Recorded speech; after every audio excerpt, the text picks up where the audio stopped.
You know, the last thing Dr. King said to me before he was murdered was in my home when we were sitting planning strategy for the Poor People's Campaign, which was on the horizon of the politics of the day. That's why he went to Memphis. And in the course of that meeting, he seemed distracted and a little under-focused. And when we asked him what was the matter, Martin said, you know, I've been thinking long and hard about our struggle. We worked tenaciously for our rights. And the culmination of all that effort will be reflected in what we've come to call the integration movement. And I sit here deeply concerned that I suspect we are leading our nation on an integration trip that has us integrating into a burning house. I don't think we quite understood how pathetic that remark was. After all, we're in the midst of a very heady moment in our struggle. We were winning on a lot of frontiers. Bull Connor had been confronted. The bus boycotts had worked. Votes were coming. Even Lyndon Baines Johnson had been struck by the spirit and got up and talked about we shall overcome in the Congress. And for Dr. King to have been in this place at a time when we seemed to have been making great headway was a moment to pause and reflect. That reflection has taken longer than I had suspected it would, but it has certainly come to reveal itself fully when we look at the condition in which we find not only our world, but in particular, our nation. The wreckage that's taking place down in the Gulf region, in the southwest part of the United States, is not the only wreckage that exists. We have a lot of wreckages around this country. And perhaps the most distracting and perhaps the most important wreckage to take a look at is really the wreckage of the Democratic Party.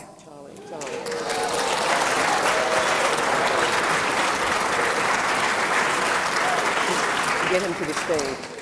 I've been a Democrat all my life. I have no treaty with the Republicans, nor do I really seek one. But the Democratic Party was not always our friend. As a matter of fact, a lot of what we had to struggle against was in the possession and the power of Democrats who came from the South. And when we showed them the tenaciousness and the conviction and the sense of great purpose that the people of this nation had into transforming our condition, all those Democrats from the South ran off and became Republicans as an act of punishment for what we were trying to achieve as a people. And that punishment continues to play itself out. Eleanor Roosevelt was a close friend. And once sitting in Hyde Park with her, she told a story about a great black leader by the name of A. Philip Randolph. He was one of the great giants of the century, certainly one of the great thinkers. And she recalled an evening when A. Philip Randolph had been invited to a dinner at the White House. And just he and her and the President, Franklin Roosevelt. And during the course of the dinner, the President invited Mr. Randolph to speak his thoughts.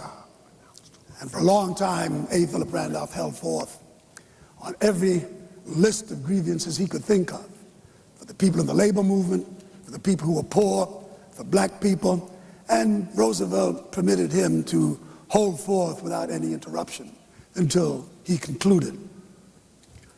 At the end of it, Roosevelt reached for a box of cigars, passed one around to Philip, and as he slowly lit the cigar, he turned to Philip Randolph and he said, "Philip, let me tell you, I've heard everything you've said. I've missed absolutely nothing. And there's nothing that you've said that I disagree with. And I do, in fact, have the platform to be able to make the transformation work that you're looking for, and I guess we're all looking for.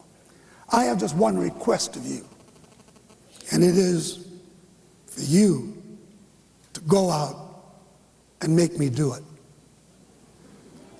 It seems to me that there will be no loftier statements and no greater speeches to be made than have already been made.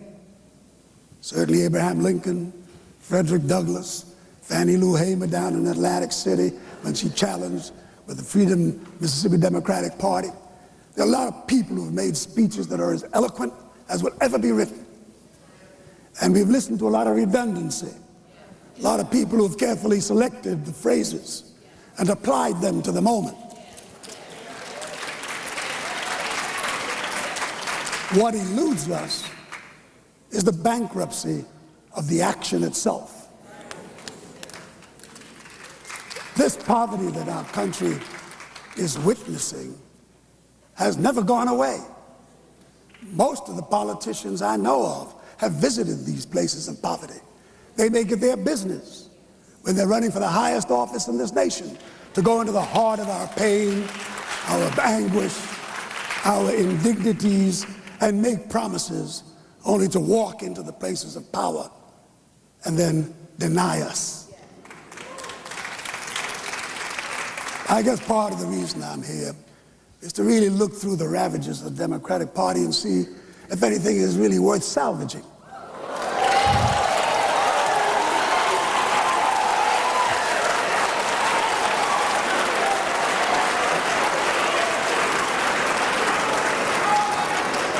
Because when Dr. King said, "We're integrated into a burning house," we said to him, "What do we do about it?" He said, "We're just going to have to go out and become firemen." Well, maybe that's what my humble task is, to find the truck, get the hose, and know where to turn it on.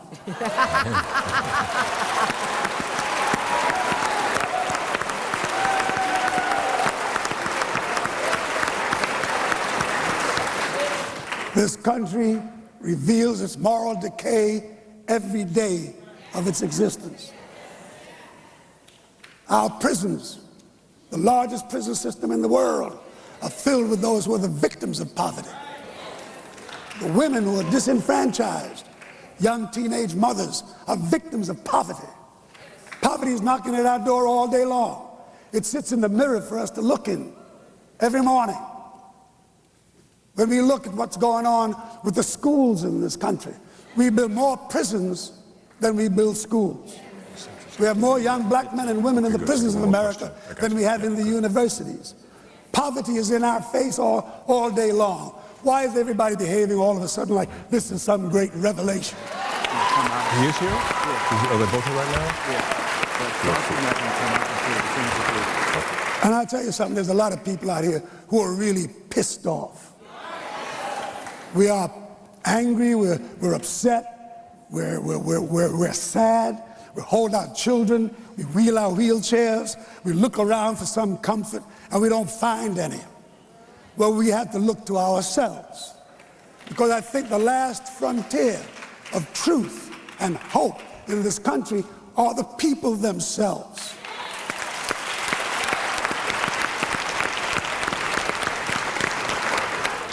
And I think our honorable senator is absolutely right.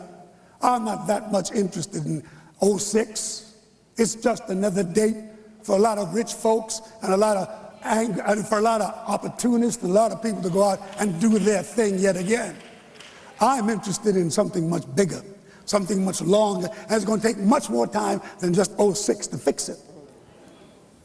You know, we look at these things in terms of sound bites and short-term efforts. It's going to take longer than that. And I think we have to serve notice that we're looking for a second party. Some people will suggest that two exist. I say there's really one. It comes in various grades of difference.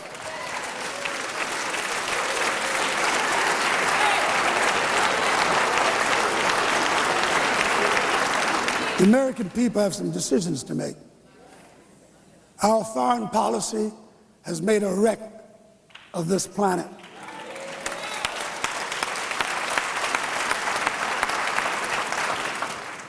I'm always in Africa. That's my business. I move among the poor. I move among the tragic. I move among those who are the victims of human and moral disaster. And when I move to these places, I see American policy written on the walls of oppression everywhere. And I occasionally see some representative from our Congress or from our government coming to visit, coming to take another look, to get some more facts, to come back and to make a report. We don't need an independent committee to find out what happened and what is happening to this country. Our last independent committee told us. And Bush and the arrogance of these people to go off again and play the same scenario because they know that we ain't gonna make a difference for where they want to go has to be changed. We have to give them a call to a new awakening. We know when they give a contract, a no-bid contract to Halliburton, we know what they did when they gave that contract to Halliburton in Iraq. We know what they do when they suspend minimum wage and go out and get immigrants to come in and to do the dirty work. And in suspending the minimum wage are setting black people and brown people and immigrants and men and women against one another when we should in fact be uniting.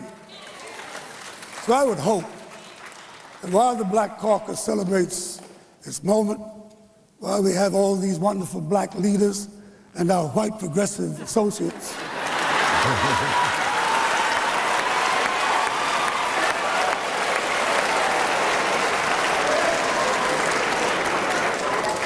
that we would get off the rhetoric, get off the redundancy, and dig deep into this country and let George W. Bush, let the Christian right, let a whole bunch of folks that's running away with this nation know that their legs have just been amputated.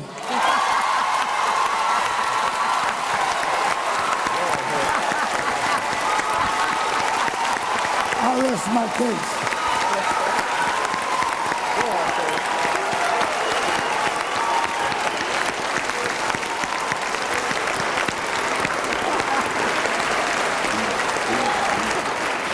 Sorry to have taken so long.